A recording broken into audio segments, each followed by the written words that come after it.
I am trapped. I'm trapped and alone in this cold, dark pit. My life has come to its metaphorical end, for slavery is all that the future holds for me. As I have nothing to write with or upon here, I can only speak these words and hope that perhaps somewhere, maybe in some other universe or reality completely, my voice will be heard and my story remembered. I tried my hardest to fight them, but there was nothing I could do. Their power was far too great for my meager skills. I gave it my all, but I was defeated and reduced to this prison. The chains hold heavy on my soul now, and I can only imagine the pain that this bondage has in store for me. I had a good run keeping away from it. A lot of us did. But it seems in recent years that the power of the enemy has grown beyond all fathomable levels. We have lost. It seems that our only destiny is to be captured by these tyrants and forced to fight our own like dogs for the rest of eternity. It's hard to imagine for me, really.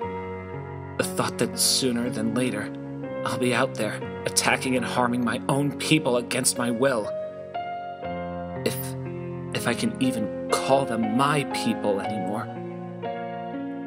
It's a funny thing how this process works. Don't ask me how.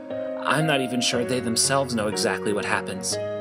But each time one of my people is captured and imprisoned, no matter how willfully they fought the enemy before their defeat, they slowly begin to turn around to the side of the monsters during their captivity. It happens without fail. You could never imagine the pain one feels after watching one's friend become a slave to that which he has strongly fought for so long, and after such a short time in bondage, succumb to the enemy's every demand, and even come to find companionship in them.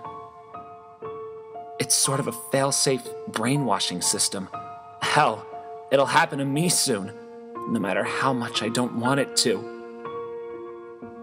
The only thing I can remember, the last image burned into my brain, is the sight of my mother, the tears streaming down her face as she watched my defeat from the cave we lived in. She told me not to provoke him, but after seeing the beast, there was nothing that could hold me back. These are the beings that took my brother from us after all. It didn't matter how many of my own I had to fight. I was determined to finish him off. Oh, how foolish I was. If only I had listened to my mother. I'm sure she'll soon suffer the same fate as I, at the hands of these wretched creatures.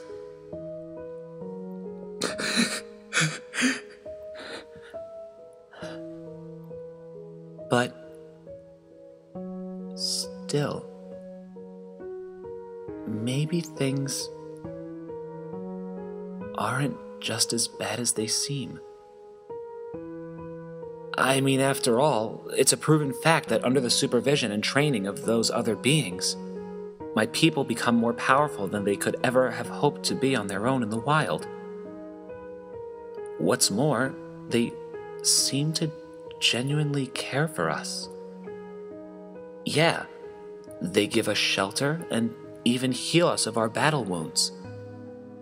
Sure, the scars are from fighting those who were once my friends, but maybe, just maybe, in the name of my trainer, that's all right.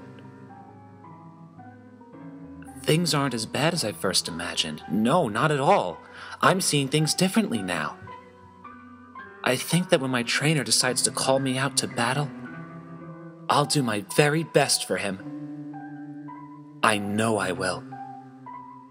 Because after all, a Pokemon's purpose is to help its trainer become a master. Right?